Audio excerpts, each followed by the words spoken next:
A shooting this past weekend at a bar on the city's west side claimed the life of restaurant owner Mikey Brown and injured two others. Police are urging anyone in the public to come forward with information in the case. 7 News Detroit reporter Randy Wembley is listening to Brown's brother and also hearing concerns about how late some bars are staying.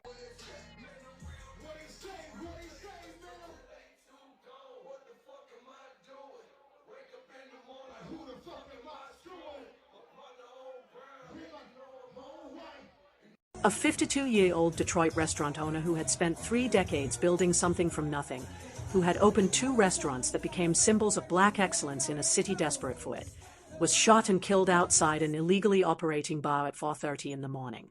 Not at his restaurant. Not in his neighborhood. Outside a cocktail lounge that by Michigan law should have been dark and locked 2 full hours earlier. And here's the part nobody is leading with. When police arrived, they found 2 other shooting victims in front of the bar, but Mike Brown was found across the street. Alone. Separated. As if he had been specifically followed into the dark. The proof. Detroit Police Department's own statement, confirming that the 3rd victim, Mike Brown, was found at a separate location from the others, and that as of this recording, there are 0 arrests, 0 suspects released to the public, and the shooter is still out there. Micheal Mike B. Brown was 52 years old, the father of 5 children, and a man who had just watched his restaurant empire begin to reach its highest peak. He was at Suite 100 on Schaefer Highway when someone ended his life. Hours later, his family would get the call. His brother Myron, the same little brother Mike had essentially raised after their father died when Mike was just 5 years old and Myron was 1, would stand before cameras with tears in his eyes, begging witnesses to speak up. Someone out there knows exactly what happened in the dark on Schaefer Highway. The surveillance footage was rolling. The other 2 victims survived. How does one of Detroit's most beloved black business owners end up shot dead outside a bar that was never supposed to be open at 4:30 in the morning? This is the Micheal Mike B. Brown case. Subscribe to Crime Shadows to find out what Detroit is still too afraid to say out loud. Micheal Mike B. Brown was 52 years old and, by every measure, at the top of his life.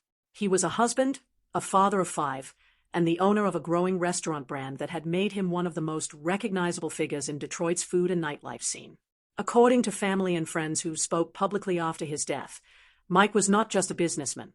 He was the kind of man who made sure no one around him went hungry, and no one around him felt invisible. He grew up in Detroit without his father. Myron Brown confirmed that their dad passed away when Mike was only 5 years old and Myron was just 1. That detail is not a footnote. It tells you everything about who Mike B. was. He grew up fast. He stepped up. He became, according to Myron, a father figure not just to his little brother, but to entire neighborhoods.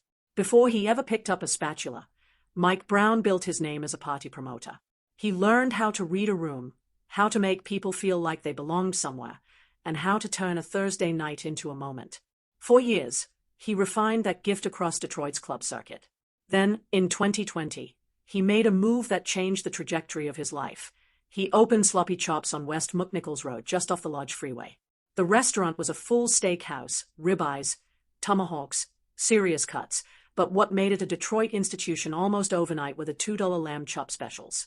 A dish so beloved in the city that, according to those who knew the business, the grocery terminal near the Ambassador Bridge could barely keep up with the demand.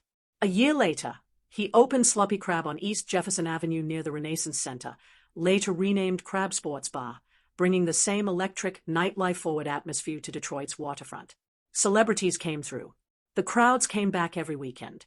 Award-winning journalist Daryl Hudson, who interviewed Mike for a feature in Food and Wine, recalled having to call him more than 20 times to set up the interview.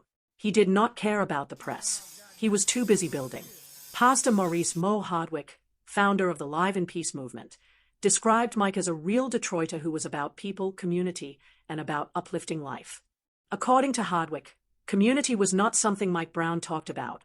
It was embedded in everything he did, in the food, in the prices, in the way he stood at the door of his own restaurant and made every person feel like they had just walked into someone's home.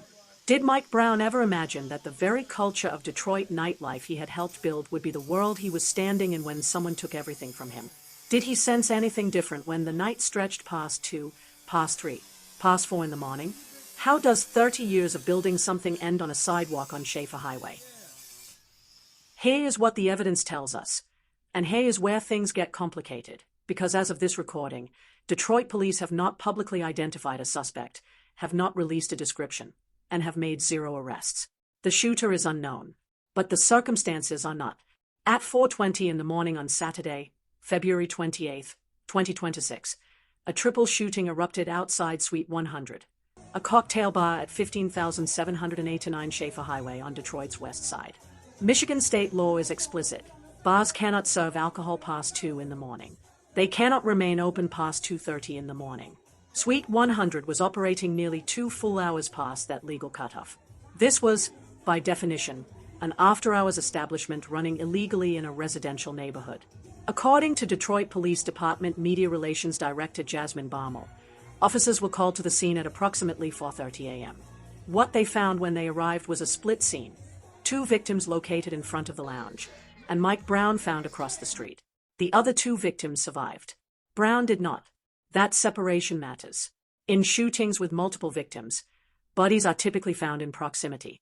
The fact that Mike Brown was found across the street, alone, away from the others, raises a question that investigators have not yet publicly answered. Was he followed? Was he specifically targeted while the other 2 were caught in a broader exchange? Or did he make it that far before he fell? No one has said. No witness has come forward publicly. And whoever was responsible walked away from Schaefer Highway that morning into the dark and has not been identified. But there was a problem with the silence. According to Isaiah Zeke Williams of Community Violence Intervention Group New Era Detroit, most of the city's violence and crime happens in exactly these late-night windows, and the people who see it are often standing in spaces where speaking up feels dangerous. Detroit City Councilwoman Angela Whitfield Callaway has since signaled that an enforcement crackdown on after-hours establishments is coming, but enforcement was supposed to already be in place on the night Mike Brown was shot. Who was in that bar at 4 in the morning? Who was outside? What started the shooting? And why has no one said a word? If you were standing outside Suite 100 at that moment, and you saw what happened, what would you have done? Drop your answer in the comments. On the night of Friday, February 27, 2026, rolling into the early hours of Saturday the 28th, Mike Brown was out. That much is documented. He was in and around Suite 100, a cocktail bar on Schaefer Highway near Finkel Street, a location operating well past Michigan's legal 2:30 closing threshold for licensed establishments. At approximately 4:20 in the morning, gunfire broke out outside the bar.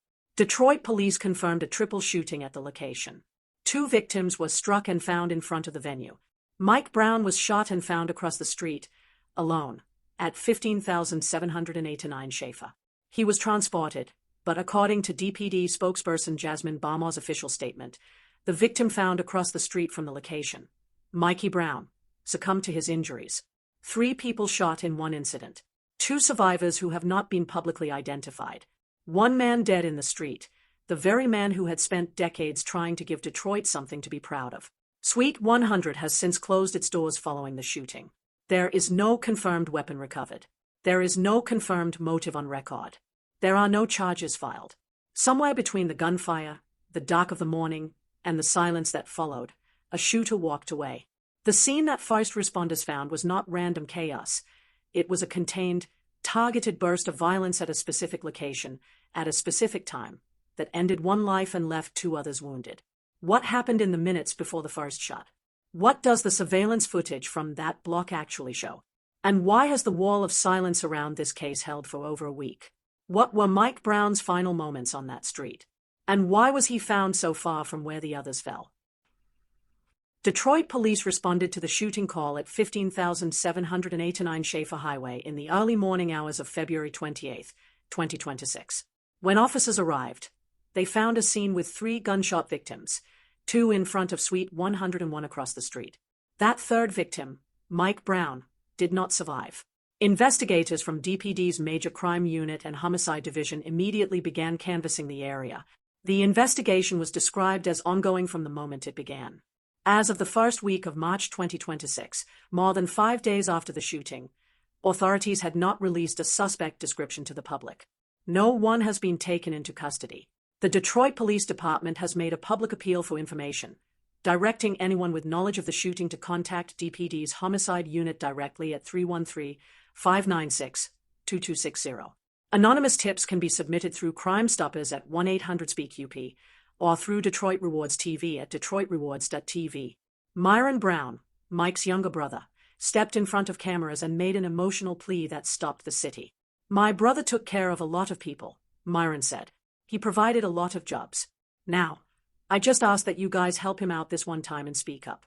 Myron confirmed that their father had passed away when Mike was just 5 years old, meaning Myron was barely 1.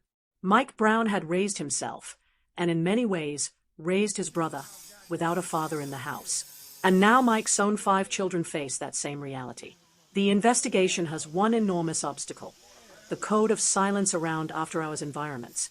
Williams of New Era Detroit addressed City Council directly, stating that the majority of Detroit's violent crime concentrates in these late-night windows, and that the people who witness it often feel unable to speak. That culture of silence is what homicide investigators are now pressing against. The shooting happened in front of multiple people. The bar had been operating for hours past its legal window. Someone saw something. Suite 100 shut down following the murder. Councilwoman Calloway announced enforcement action is coming. Community organizations including New Era Detroit and Pastor Hardwick's Live in Peace movement have called for a city ordinance capping business operating hours in residential neighborhoods, a policy that, had it existed and been enforced, might have meant that Suite 100's lights were already off when Mike Brown arrived. How do you explain 0 witnesses coming forward when 3 people were shot outside a bar that should not have been open? What does it say about where this city's nightlife enforcement has been? And what is on that surveillance footage? As of this recording, no arrests have been made in the murder of Micheal "Mike B. Brown. No suspect has been publicly named or described. He remains unavenged, and his killer remains free. The Detroit Police Department's Homicide Unit continues to investigate, and the community is being asked to carry the weight of bringing someone to justice through anonymous tips. His funeral was scheduled across 2 days, a visitation on March 12 from 4 to 7 in the evening at Kemp Funeral Home and Cremation Services at 24,585 Evergreen Road in Southfield, and a full funeral service on March 13 at 10 in the morning at Triumph Church North Campus at 15,600 JL Hudson Drive in Southfield. Before that, a balloon release in his honor was planned for noon on March 8 outside Sloppy Chops Restaurant on West McNichols Road, the restaurant he built from the ground up, the one that started everything. Myron Brown, grieving and resolute, described his brother as a devoted husband, a father, and the only father figure he ever had. "Our father passed when I was 1 year old. He was 5 years old," Myron said. Mike Brown left behind 5 children of his own. 5 children who will now grow up the same way their father did, without him. That is the full, crushing weight of this loss. The community outpouring was immediate and overwhelming. More than 1,000 comments of grief and disbelief flooded Mike's Instagram page within days of the shooting. Tributes came from fellow business owners, former customers, journalists, activists, and people who had never met him but had eaten at his tables and felt something real there. What we still do not know is who pulled the trigger, and why. We know Mike Brown was outside a bar that was operating illegally 2 hours after it should have closed. We know 3 people were shot. We know Mike ended up across the street, alone. We know that whoever did this has not spoken to police and has not been brought forward by witnesses. No explanation, no motive, no argument, no dispute justifies leaving 5 children without their father. None. And the silence protecting whoever did this is its own kind of violence. Mike Brown's death has ripped open a larger wound in Detroit, the unregulated, under-enforced world of after-hours establishments that operate in the dark in residential neighborhoods, with no accountability, until something like this happens and it is too late. Could stricter enforcement of Michigan's 2:30 closing law have saved his life? Subscribe to Crime Shadows for more cases that reveal the systems failing us in real time. The Micheal "Mike B. Brown case is a story of a life built from nothing. No father, no blueprint, no guarantees, being taken in an instant outside a bar that had no legal right to be open. It is a reminder that the violence that ends extraordinary lives does not announce itself. It waits in the dark, at 4 in the morning, in the places that exist just outside the reach of the law. Mike Brown was the man who made sure no one around him went hungry. He was building his second restaurant. He was a father of 5. He was 5 years old when he lost his father, and his children will now carry that same wound. The person who shot him is still free. The witnesses who were there are still silent. And Detroit is still waiting for someone to speak up. Who protects a city when the people who witnessed the murder stay quiet? Subscribe to Crime Shadows, because we cover the cases nobody else is willing to go near yet, while the trail is still warm and the truth still matters. This is Crime Shadows, where fresh insanity meets truth every single time.